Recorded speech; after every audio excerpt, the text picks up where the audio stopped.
Welcome to How to Ride a Roller Coaster, where we talk with entrepreneurs on building businesses and brands.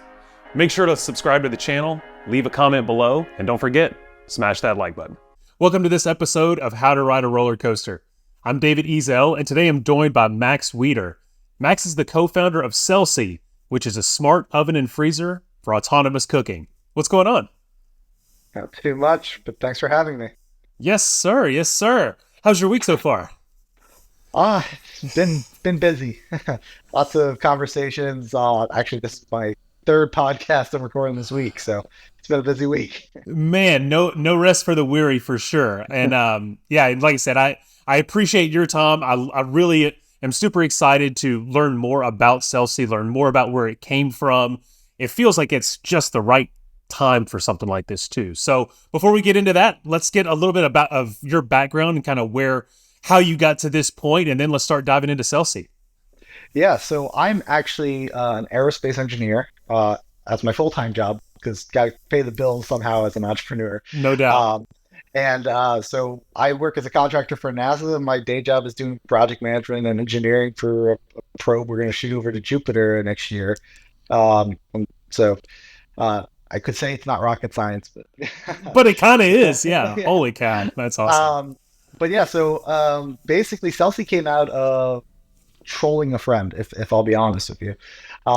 6 years ago now, our friend's oven died. And he's like sending me and my co-founder tons of messages saying like, oh, do I get the one with Wi-Fi or the specialized pizza tray or the temperature probe? And he's throwing all these bells and whistles around. I was like, it's only $1,500. Well, then that's when $1,600. I'm like, for $1,500, your oven should have like robotic arms that open your fridge, get your food, and just cook it for you. Right. And we all paused. We just like that light bulb went off in that moment. We're like, that'd be awesome. And I have 2 engineering degrees. My co-founder has 2 engineering degrees. Our friend has 2 engineering degrees. We had like 3 decades of experience between the 3 of us. And we're like, okay, let's just make it happen. Wow. We got together that weekend, whiteboarded the whole concept out, and well, then we realized, well, we have a product here, but is there a problem for this product to solve, right? And kind of most of the time you see startups, it's here's a problem. What's the solution to solve this problem? So we wanted to make sure that we weren't going to start a company and do all that based on just having a really cool thing. That's not a good foundation of a startup. So we spent the next 6 months doing all the proper due diligence, right? We did all the business canvas, wrote a business plan, did interviewing of customers and all that. And what we found is there's a massive problem. Honestly, it's universal, the problem that we're solving. So much so that it's every person we talked to was a different use case of a problem it solved for them. So what we found was that our product was just needed, as you said. Now's the right time. Everyone could use this. And the thing is, everyone could use it for a completely different reason. You'll talk to someone, they're like, I would use it for X. And you're like, I didn't even think about that. But so. Is the main thing that you guys kind of put out to set and to fix that pain point. It was, and I've noticed just on your website, it's giving back a lot of your time so that you don't have to worry about cooking. Is that just kind of the baseline and the foundation of where you guys want to go? Yeah. So what we had to kind of aggregate everything backwards. And so what we found is essentially there's a threefold problem. It's kind of a triangle or a threefold Venn diagram of problems. It's time, money, and quality. And right now, almost every solution on the market, you're only getting 2. You always have to sacrifice one of the 3, right? If you cook at home, you're getting good quality at a low cost, but it's 17 days a year of your time, right? If you go and eat out, well, it's good quality. It's not as much time commitment, but it is very expensive to get takeout, right? And if you add Uber Eats and DoorDash on there, it more than doubles the price. Right. Yeah. And there was an article, a study out of London that 8 in 10 drivers have admitted to eating your food. So perfect. That lovely nugget on there. Next time you order Uber Eats. Why are my fries only half of them there? No, they didn't give you fries. But yeah, so then the final thing is quality. And quality is an interesting one because how do you judge quality of food? So we judge quality in two different areas, right? The nutritional quality of the food, and then the end product quality of the food. And what I mean by that is how does it turn out? If you put something in the microwave, you get one result, and it is soggy. You Yeah. could never put pizza in an oven. I wouldn't put a steak in an oven. You're not going to get a crisp shell or anything like that. Um, but it saves time and it's cheap.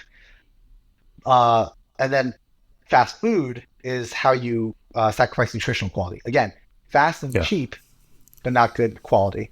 And actually, it's not even that cheap anymore. Big Mac meal is like $14. So, Right. Yeah. Nothing is anymore. But so we Yeah. wanted to solve all three of those. We want to be the center point on that threefold Venn diagram.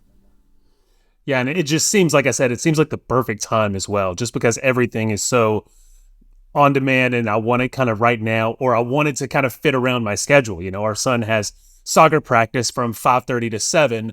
And then I fall kind of into that category like you were talking about. Okay, well, it's fast food. I'm gonna lose out on the quality, or I'm gonna lose out because it's gonna be too expensive for a Wednesday night. So I love the idea that you can just come home and something that hits all three of those categories can be ready. Yeah.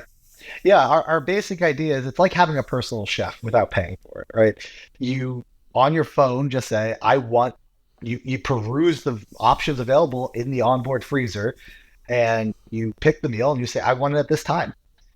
We have plans for future things of smart scheduling with AI where it actually tracks your location. So if you have to make an extra stop or get stuck in traffic, it takes that into account when cooking your meal. So when you get in the door, it hasn't been sitting there for a while, right? Wow. And so it's like that personal butler cooking service type concept where you can follow your craving. You don't have to know at 4 in the morning when you leave for the office what you're going to eat for dinner that night. You have 5 options in there of what you could eat. Or when you have your teenage kid get home from school, they have hot pockets waiting for them or something. All Yeah, over the bread. and I'll make sure to put a photo of what it looks like for those that are watching on YouTube. But if somebody's listening on a podcast, do us a favor, just kind of explain and kind of lay out what it looks like, how it actually functions, how it would sit on the counter, just kind of that visual into what the whole Yeah. product looks like. So imagine you use the full vertical space between your counter and your above countertop cabinets, right? So we use that full vertical space, which a lot of appliances don't use.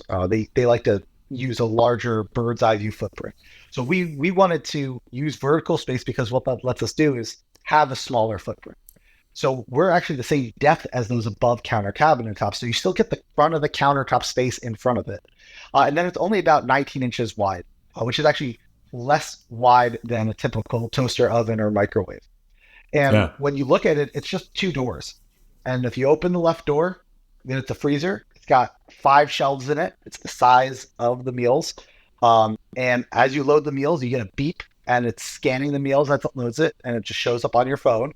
And then the right side is just a little door. The whole right side opens, but there's a little door because the right side is actually an elevator shaft. And the top is where the oven is. And what happens when you cook, normally the doors are closed, so you don't see any of this, but there's a door that separates the free inside. There's a door that separates it. That door opens.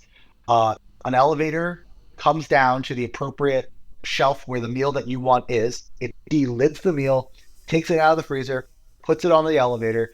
The elevator goes up into the oven side and it starts cooking it. And now the oven is a dynamic oven, right? So it can do convection, conduction, air frying, broiling, defrosting, bottom heating, top heating, a multitude of different cook styles. But what's nice is when it scanned your meal when you loaded it, it also scanned the different style of how to cook it and for how long to cook each of those styles for. So completely hands off. It's doing all this for you completely autonomously. And so when you open the door, there's a little window and your food's just sitting in there on the elevator waiting for you to pull it out. Once you pull it out, elevator goes back up into its position. Is there cleanup with this? I mean, does anything, like, if it overflows, is there cleanup like on that oven side door? Nope. So what we've done is we've done a Keurig model, right? So uh, everything goes in a standardized tray. So we work like Keurig with multiple brands, and they all put their food in the same style tray. And we've designed the tray for that purpose, so that there isn't overflow, so there isn't splattering and anything like that. And all you have to do at the end of the day is, like Keurig, when your meal's done, you open the freezer side to pull the lid out from the delidding, you put that in the recycling bin, then you load your next meal up to take that slot if you want to. And on the oven side, you take the aluminum tray out with your meal in it, you eat it, you rinse it, you recycle it. So the whole idea is we're trying to be cost conscious here, environmentally conscious, right? So we use all recyclable materials, including for the shipping part of the frozen meals to your house. There's no styrofoam, all cardboard based installation. The unit itself is conservative energy. So the reason is the freezer is the size of the meals is so that you're not using extra energy to cool a whole giant box. And same with the oven. The oven is only the size of a meal so that you're not preheating an oven for 15 minutes the size of a turkey dinner for a tray that's, holds about 2 pounds of food, which we designed it for. And so you talked a little bit about the aha moment, you and your friends sitting around saying how I wish this thing existed. Yeah. What was that next day like? Like, so when you'd been started marinating on it, you whiteboarded it out a little bit, but I mean, like, what were some of those early days like when it's like, man, did it feel just overwhelming, or was it like, no, I mean, we've got this, we've got the collective brain power and we know what we want to do. There may be some people we have to reach out to, but what did that feel like? So my friends and I actually, we had this group chat because this actually all happened over group chat. And we had always been talking about starting a business. It started when we were in our 20s and said we need to buy a bar, like all 20-year-olds do. And as we got into our late 20s and turned into, let's start a business, and we would it basically turned into people would throw ideas out there. The other two would Google it and ruin that person's day because it already existed. And this was the time finally where I threw an idea out there and they Googled it and they had nothing to throw back. And so it was overwhelming because I was just like, this is such a good idea. And so I would just start throwing spaghetti on there, like, oh, we can do this, we can do that. And that's why we got together that weekend, right? This happened on like a Wednesday or Thursday or something. And that Saturday, we got together, we got a whiteboard and we just started designing. Because we're like, let's just get all the ideas out there and see how this can be a reality. Basically. Was prototyping it and building like that MVP model, was that difficult? I mean, like, as you're doing it, because this is the first one, and like you said, there's so many different use cases for it, but you kind of have to get it in something that could fit on a counter. You have to make it something, like you said, that's energy supportive, all of those different things. I mean, was that building that MVP kind of difficult, or how was that? So as I said, we're 6 years in now, right? Hardware, again, I take my NASA experience for this. When you launch a satellite into space, you get one shot. If it doesn't work, you don't get to go up there and fix the loose wire or tweak something or swap a part, right? It has to work. And we're viewing that when it comes to a hardware startup, we're treating it the same way. Like startups, they always say like, fail fast and break things, right? Or fail fast and something fast. I always forget it. But with hardware startups, it's even harder. And so if you're gonna launch something, you're gonna make sure it's right. Like you don't even want to get to product and market if it's not gonna work. And so, that's why hardware startups go under so many more times before they're even in the market, right? Because ultimately the technology fails. So we knew we had to make sure the technology worked. So the very first thing we did is we built basically a Frankenstein thing. It was essentially a month in. We bought a toaster oven. We bought a mini freezer, and we literally in my friend's basement hacked it apart. And we were like not doing things properly. Like for when we were cutting through the side of this freezer, we used a button-down shirt and sunglasses as our protective gear as sparks were flying everywhere. Nice. Hopefully there's a picture of that somewhere. There is a video somewhere of that, or a picture. And we're doing this, and we cut a line on the refrigerant. And refrigerant's leaking to the air, and we're like running outside. We're like, okay, Googling, is refrigerant hazardous to breathe? Like, it's really like, in your garage type mentality.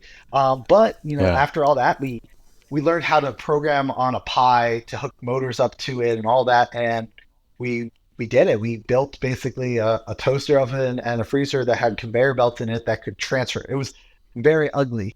But we proved that we could hack into the systems and control it all from a central computer. And if you can control it from a central computer, you can control it over Wi-Fi. All right, that's an easier concept. So that was the first thing we did within the first 6 months. And we are here 6 years later, we're getting ready to launch our beta. We sold out a beta experience, so we're actually starting a fundraise right now to fund the beta units, the 100 units that are going to go out there for people to start using, for chefs to make food for. But through that time, we built 10 units that went from our very first alpha unit to the most recent beta unit that is production grade.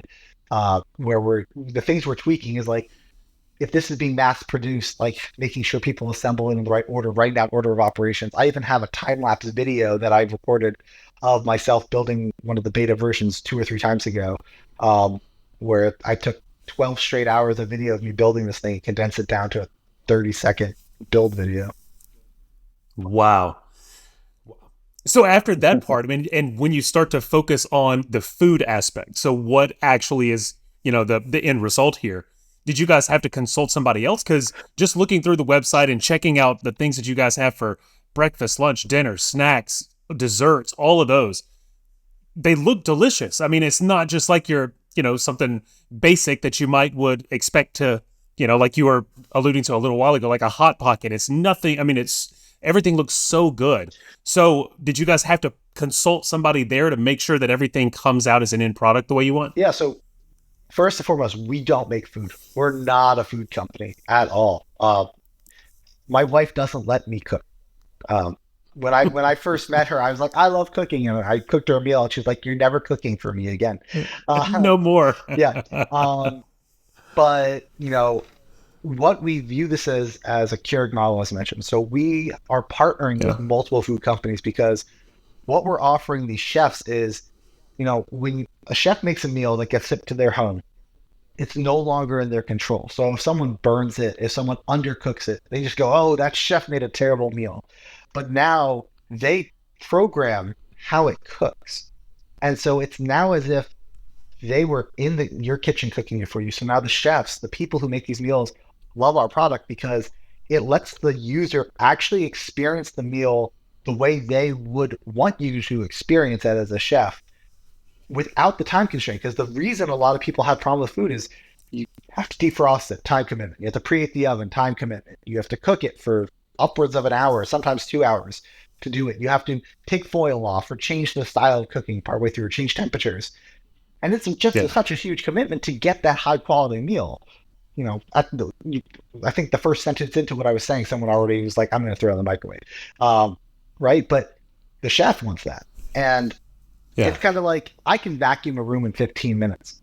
Or a Roomba could do it, but it's going to take like 3 hours and get stuck half the time. But I didn't have to Right. vacuum, and my room is clean. Same concept, right? Let's cook food for how long and the proper way to get a good meal. There's just no time. So the partner food companies do it. So that's why you get such delicious looking meals, because it's as if it was cooked in a restaurant in your house. Now, one thing I want to bring up is I've said frozen a number of times. And normally people hear frozen, they're like, frozen, it's not fresh food. But we went with frozen for a lot of reasons. And it was an active decision early on. Do we do fresh? Do we do frozen? Um, and we ultimately landed on frozen because we did the impact analysis of what our consumer cares about, right? Our consumer cares about the environment. They care about nutritional quality, um, and they care about end product quality. And when you do frozen food, and this is something I had to learn, and chefs do it all the time, the key thing about how to make frozen food taste as good, if not better than fresh, has to do with how you freeze it and how you defrost it. And if Hmm. those are controlled properly, it will taste better than a fresh meal. And it has to do with how quickly it's frozen and how slowly it's defrosted, having to do with the ice crystals and how that breaks apart protein. And again, out of my league on the science there. But they know what they're doing. And you let the experts do it and you let the automation do it, and then it's not a problem. So then you look what the consumer cares about: 8 times less food waste on frozen food versus fresh food. You have nutritional quality, right? So in a fresh meal, 50% of the nutritional density is lost within the first 24 hours. But on frozen food, that maintains up to 7 months. And to that point, fresh food expires within 2 weeks, while a frozen meal has a 12-month lifespan. Because that same blast freezing process that makes those micro food ice crystals also takes all the natural sugars and proteins of the meal and uses that as a natural preservative. So you're not adding extra preservatives and salts and things like that. You're actually using the natural farm to fresh ingredients to preserve the food. Oh, that's fabulous. And so where did the name Celcy come from? What is that?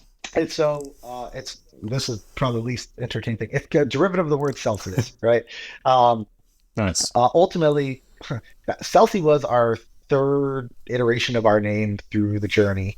Um, we used to be called sous chef. Before that, we called ourselves roaster was an internal name at one point. We yeah, I forget what other names we had, like auto chef, like multiple iterations. But Celcy, we were fortunate enough to get brought into a venture studio about a year and a half, 2 years ago, actually almost 2.5 years ago. But they did marketing as part of their investment. And so they went through the whole process of Awesome. helping us do branding and everything with like, what is our brand DNA? What is the purpose of what we're doing? And even down to the colors, like what colors evoke both technology advancements and hunger and things like that. And Right. so part of that was coming with a name. And I'll be honest, Celsi was not our first choice of the names they provided. But if you look at Celsi from a business perspective, it was trademarkable. We were able to actually get a 5-letter domain, so Celcy.com, at a ridiculously cheap price, like for a domain of 5 letters. There Yeah. was nothing Those, else. those barely exist. Yeah, Right, that's exactly. huge. So when you have like trademarkability, the website, the nothing else is using this name, uh, it just made sense as a name. And there's rationale behind it. We wanted a name that was like Siri or Google, like or Alexa. Like we wanted it to be like something you're talking to, because we want to be able to say Yeah. like, "Hey, Celsi, make my dinner," right? Things like that. Or Celsi made my dinner last night. And we want to have that kind of colloquial talk with the unit. And so that's where Celsius, and Celsius works, right? The freezer is one side of the Celsius spectrum. It's sitting at -20 Celsius, and the oven's going, upwards of like 300 Celsius when it's doing its auto cleaning. So. Wow. Well, Max, this has been fantastic. Tell people how they can keep up with you, follow Celsius, all the great stuff that you guys have coming down the line. Yep. So we unfortunately, Celsi is actually people's names. So all of our handles on social media are as at Celsi Life. One word, CELCYLIFE. We have Celsi Life on YouTube, Instagram, Facebook, uh, Twitter/X, and LinkedIn. We're most active on LinkedIn. That's kind of where we are at the early stage of the business. And check out our website. As I said, we did a beta pre-sale that we already closed out because we sold out. We may do another one. We've done Kickstarters in the past. We've done other crowdfunding, but following us on social media or going to our website and signing up to follow us. You can put your email in and get direct emails from us. We don't send a lot. We send them maybe once every 2 months because we don't want to bombard you. But that's the easiest way to follow along. Heck yeah. Well, I'll make sure that all of those are linked in the description so that people can keep up with you guys, follow you on social, check out all the amazing things you're doing. But thanks so much for your time tonight. This has been fantastic. Yeah, thanks very much for having me. Thanks for watching. Be sure to leave a comment below and don't forget, hit that subscribe button. Until next time.